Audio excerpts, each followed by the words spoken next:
London News, Dr. Barry reporting. I want to apologize for the doom and gloom background because it's rather a gloom and doom story. It's about a young woman who just got evicted today. And this is a really bad sign of the times. And I'm sure this is going to happen all over the place a lot more when the banks and other organizations call in their loans because of inflation.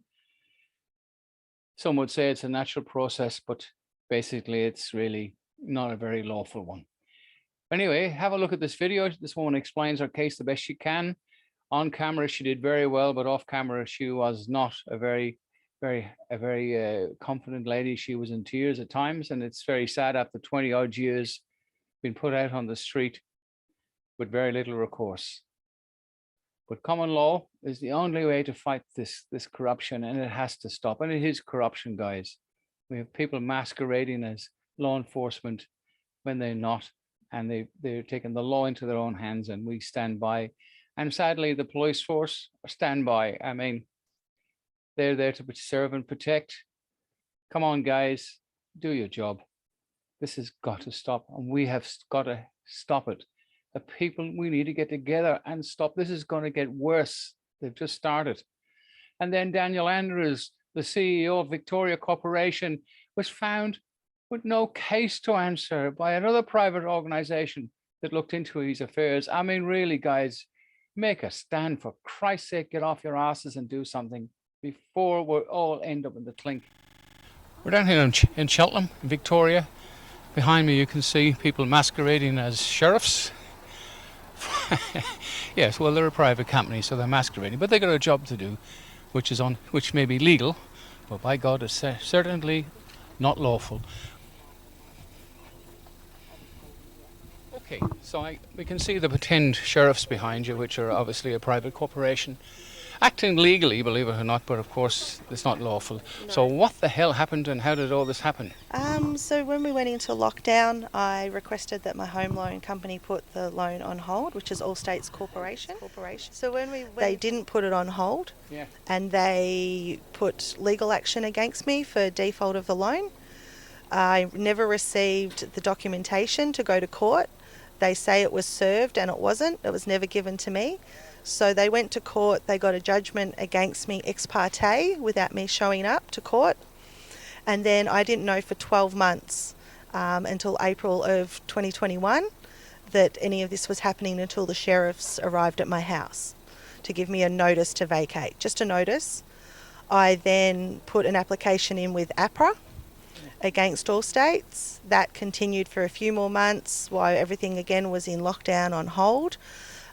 They did nothing. So then in December of 2021, I was given notice while dealing with lawyers, charlatans. They didn't help me, and I was removed from the property 5 days before Christmas. I then took the property back on the 23rd of December as the correct and lawful owner of the property, taking it back. I took the property back, I reclaimed it, and since then I have been fighting the home loan company. I went back to court, and the judge Matthews, Associate Judge Matthews, didn't even listen to any of the requests that I made for documentation, for loan documentation, etc. And they made another judgment against me. So it's been a couple of months since that, and I've been fighting it, sending letters, could help me. So that's where I am at the moment. Basically, what's happening now? Are they taking your? They haven't put out the street. What are they just removing? So the loan company and the real estate agent are putting it into storage, which I will get that tonight. And but at the moment they are moving all my personal items, yeah, without me, and I'm not allowed to go anywhere near the house. I still have a cat inside. And basically they smashed the door down this morning at 10 o'clock and let themselves in the house. They removed me with force. They dragged me out of the house, stepped on my feet, bent my fingers up behind my back, treated me like a criminal when this is a civil case. Yeah. So and of course this could happen to anybody, and with mortgages and lockdowns and stuff, everybody's life has changed. Absolutely, this is going to going to happen a lot more coming into this, and people are trying to fight. And the as I said, the Supreme Court just let it happen. I've got appeal. I have to apply for an appeal to the Supreme Court Appeals Court, if that all makes sense.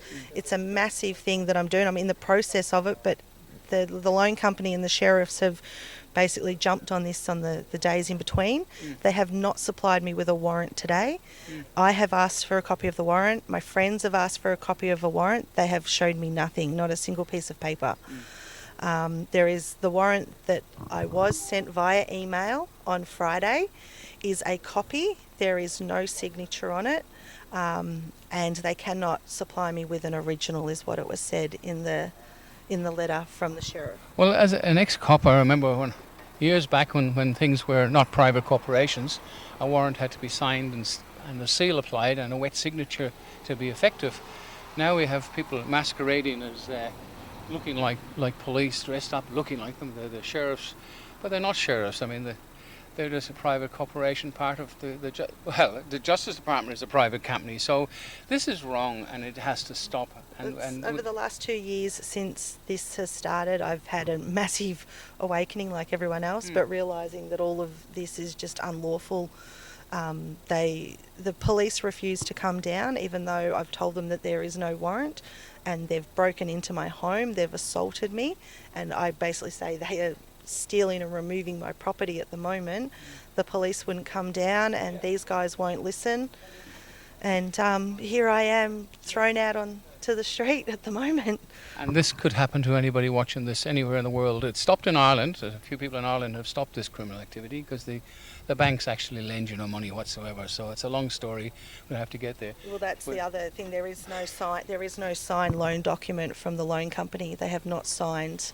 Oh, was it a bank or a loan company? It was All States Corporation, so it's a loan company. Oh my God! And these criminal guys dressed up as sheriffs, and I can assure you they're not sheriffs, because the only place you'll find a sheriff is in the common law courts, and these guys are a private company dressed up. They didn't sign the documentation, which I asked them for April of last year. Their lawyers sent that to me, and there is no signature on there from their directors. Oh, okay. Well, I think we'll take this further. I will be taking this all the way. I will be going after the sheriff's department for millions of dollars, which is already in my appeals, and I'll be going after All States Corporation and anyone else that showed up here today who took part in this. Yeah, well, you've got plenty of people taking videos here. This has been my home of 22 years. I've moved in when I was 22, and everything I own is in there. That one truck is not going to fit my life in there. So my business runs from here. I'm a graphic designer and a personal trainer, and everything is in there. Lessons to be learned here. You know, this has to stop, and there's only one way to stop this, and that's through the people. That people are the common law court, and get together, and we've got to put an end to this. This is criminal. Okay, well, thanks for talking to me. Thank you. Bye.